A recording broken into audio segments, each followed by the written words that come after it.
A ver, chicos, buenos días. Eh, Hoy vamos a ver un tema nuevo para iniciar. Veamos, la siguiente instrucción dice, leemos un cuento, El sueño de la niña. Entonces, vamos a leer y a la vez escuchar este cuento. El sueño de la niña. Había una vez un lobo y una niña que tenía miedo al lobo. El lobo tenía la niña. Cuando la niña no quería dormir porque tenía miedo al lobo, la madre le decía: los sueños son sueños, hija, ese lobo no existe. Un día, al espiar tras los árboles del sueño y el lobo estaba despierto, la niña se topó con un corderito. Era de lana blanca y rizada, como todos los corderitos de los sueños. ¡Qué bien que vivas aquí!, dijo ella, y se hicieron amigos. Pasado un tiempo, cierto día, apareció el lobo. Ese lobo no existe, pensó la niña para tranquilizarse. El corderito temblaba asustado. Si el lobo no existe, pensó ella, el corderito tampoco. Y le gustaba tanto el corderito. Entonces cogió a su amigo. En eso sonó el despertador y ella recordó que tenía que ir al colegio. Estuvo todo el día preocupada por haber dejado al cordero solo con el lobo. Por la noche se fue corriendo a dormir para socorrerlo. Llegó al sueño despavorida y más despavorida se quedó al ver al lobo encogido sobre una piedra, mientras el corderito le gruñía. La niña nunca había visto un cordero feroz. El lobo tampoco. Ni siquiera el cordero sabía de su odio. Gruñía y avanzaba hacia el lobo. Del susto, la niña se despertó. Ahora voy a tener dos miedos al ir a dormir: del lobo y del cordero. Intentó no volver a dormirse, pero por más que se esforzó, vio un cordero que saltaba una valla, después otro. Y al contar el tercer cordero, ¡cataplum!, fue ella la que saltó dentro del sueño. Todo quieto, silencio. El corderito no fue a recibirla. El lobo estaba escondido en algún rincón de aquel sueño. Pero, ¿dónde pensó la niña? Si camino sobre el pasto, el corderito es capaz de saltarme encima. Si voy hacia el bosque, el lobo me come. Trepó rápido a un árbol, eligió una rama. No era cómoda. Cambió de lugar, se recostó en el tronco, pero era duro y le lastimaba la espalda. Y encima, las hormigas llegaban ahora a escalar sus piernas. La noche fue pasando, incómoda, dura, hasta que saltó al suelo y llena de rabia gritó bien fuerte: ¡este sueño es mío!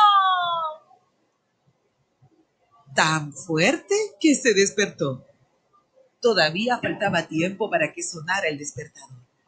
La niña desde entonces iría al colegio sin prisa y por la noche se acostaría sin miedo, sin tener que subirse a los árboles, porque al final aquel sueño era suyo y de ahora en adelante ella era la que iba a mandar y echar a los lobos y a los corderos.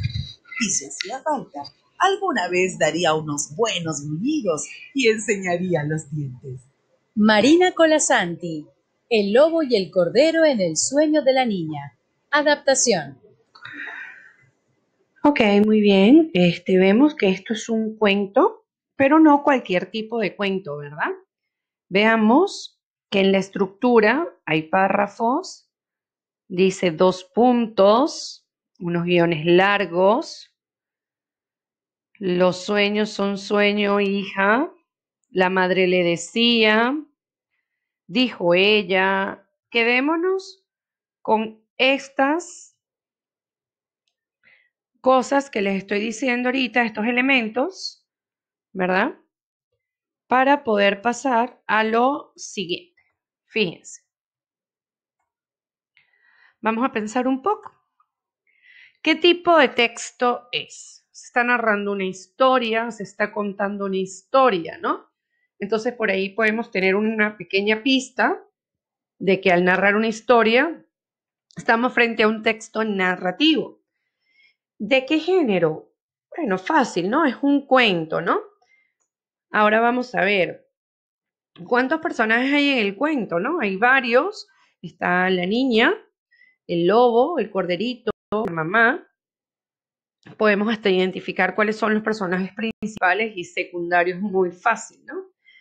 ¿Cómo sabemos cuando habla la mamá o la niña? Fíjense lo que yo les decía, ¿no? En el cuento, cuando les dije, ¿no? La madre le decía, los sueños son sueños. Aquí el narrador me indica que está hablando la madre, ¿no? Aquí dijo ella, me hace énfasis a que está hablando la niña. Entonces, ahora voy a tener dos miedos, Arida al dormir. Antes aquí dice del susto, la niña se despertó. Entonces, esto es algo que piensa la niña, que nos dice la niña, ¿no? Entonces, es muy fácil saber cuando habla uno u otro personaje porque el narrador nos los va indicando. Entonces, podemos decir, ¿existe un narrador? Claro que existe un narrador, aunque la historia sea contada directamente por los personajes. Y eso justo es lo que vamos a ver hoy, el cuento con diálogo. El cuento con diálogo es el que narra una historia que puede ser real o fantástica. Es contada por los personajes de la a través de diálogos entre ellos. Como les dije, ¿no? La historia no me la cuenta el narrador de manera directa, aunque interviene. Sin embargo, el narrador aparece para hacer referencia a lo que hablan, aclarar qué personaje lo hace y cómo lo hace. De esto ahorita un ejemplo.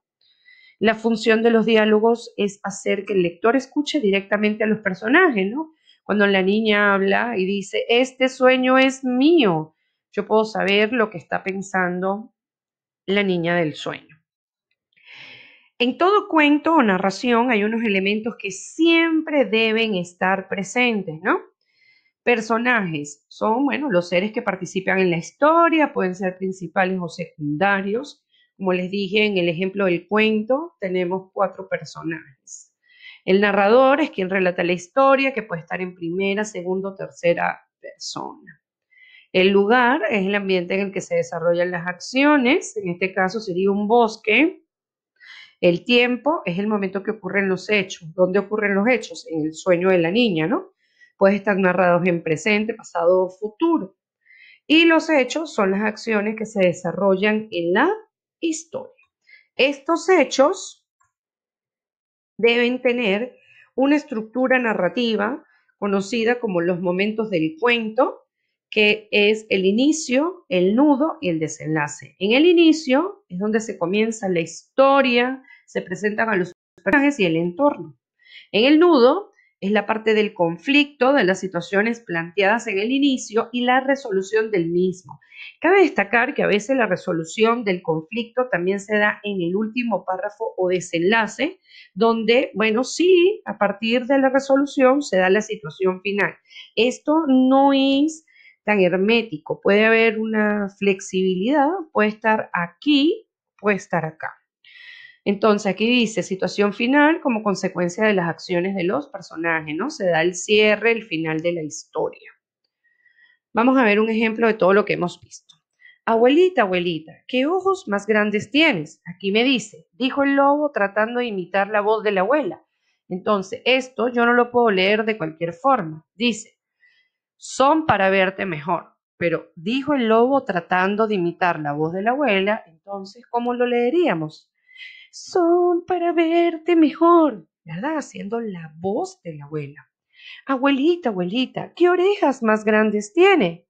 Son para oírte mejor, siguió diciendo el lobo. O sea, aquí ves, siguió diciendo el lobo.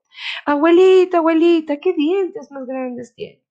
Son para comerte mejor. Y diciendo esto, el lobo malvado se abalanzó sobre la niñita y la devoró. Lo mismo que había hecho con la abuelita. Entonces, veamos, en letra morada están las expresiones de los personajes, ¿no? Y en negro lo que nos explica el narrador. En todo diálogo, el autor le da la oportunidad a los personajes de expresarse directamente, pero interviene para aclarar qué personajes está hablando. Por ejemplo, dijo el lobo. O sea, que yo sé que esto no lo está diciendo la niña, sino el lobo. E incluso nos aclara cómo lo hace. Dijo el lobo tratando de imitar la voz de la abuela. O sea, aquí me dice cómo lo está haciendo. Otro ejemplo es de alegría, gritando, susurrando, ¿no?